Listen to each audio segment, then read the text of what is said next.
Au 10 rue Pasteur, à 2 pas de l'hôtel de ville de Gravelines, le groupe Pascal accueille tous les publics qui de près ou de loin souffrent des addictions que notre époque engendre.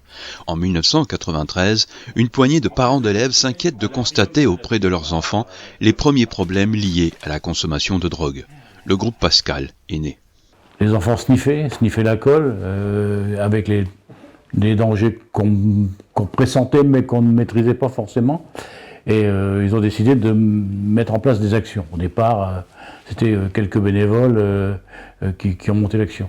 Mais de nouveaux produits, les nouvelles technologies créent de nouvelles pratiques, de nouvelles addictions, et l'association suit cette évolution pour ne jamais être distancée et rester réactif. Effectivement, on s'est aperçu que le champ des addictions a énormément évolué, puisque au départ, si on était avec des addictions avec des produits, aujourd'hui on s'aperçoit qu'on a des addictions avec, mais aussi sans produits.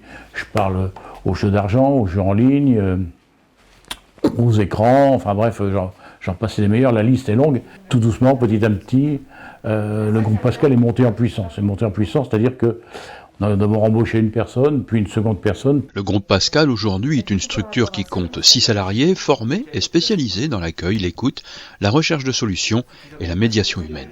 Nos salariés sont formés, sont éducateurs spécialisés ou techniciens de prévention, mais je veux dire, ils ont une formation qui permet aujourd'hui de partager cette formation. Donc ils interviennent à l'ULCO, ils interviennent un peu partout. Si une enquête Ipsos datant de juin 2018 fait ressortir que les parents sous-estiment les pratiques addictives de leurs enfants, il n'est pas fait état de l'addiction aux écrans des plus jeunes. Smartphones, tablettes, jeux et télévision sont de nouvelles addictions qui commencent dès le plus jeune âge.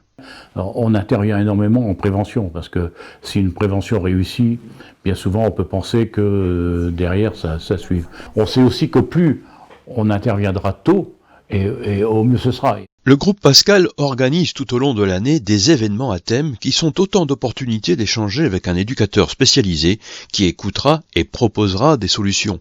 Le groupe Pascal agit au cœur d'un réseau de compétences. On travaille également en réseau, on n'est pas seul. Et on travaille avec l'espace santé du littoral, on travaille avec l'association Michel, et on travaille beaucoup aussi avec le CCAS. On ne peut pas travailler seul sur ce genre dans ce genre de domaine. On peut aussi franchir la porte de l'association pour obtenir une information, un conseil, une idée, une adresse. On est aussi un centre de documents d'information. Quand un jeune passe la porte un vendredi à la fin d'après-midi et qu'il nous demande des préservatifs, on distribue les préservatifs, on les a. Mais on va au-delà, c'est-à-dire qu'on ne lui donne pas un préservatif parce qu'il nous a demandé un préservatif. On lui explique un certain nombre de choses. Il nous arrive de fabriquer des outils pour expliquer une addiction, une règle qui va se faire sur consommation d'alcool. Je suis un homme, je suis une femme, je pèse autant, je bois autant, et au bout de combien d'heures, l'effet de l'alcool va se dissiper. Au total, sur plus de 25 ans, ce sont près de 80 000 jeunes, écoliers, collégiens et lycéens, qui sur le territoire d'exercice de l'association ont reçu un message de prévention. Chaque année, à peu près dans les établissements scolaires, on rencontre 3000 élèves. En termes de suivi, d'accompagnement, on est plus autour de 70 avec des nouveaux cas chaque année. Si l'association Groupe Pascal ne manque pas de projets, son premier projet est de vous rencontrer pour vous accompagner, vous aider à combattre vos addictions. Chaque année, ce sont plusieurs personnes informées, sensibilisées, suivies. Je voyais, regardez là, derrière des projets, on a adolescence, alcool, cannabis, conseil à l'entourage, jeux de hasard, d'argent, tabac, cigarettes. Toutes les autres réduction des risques, donc on est aussi réduction des risques.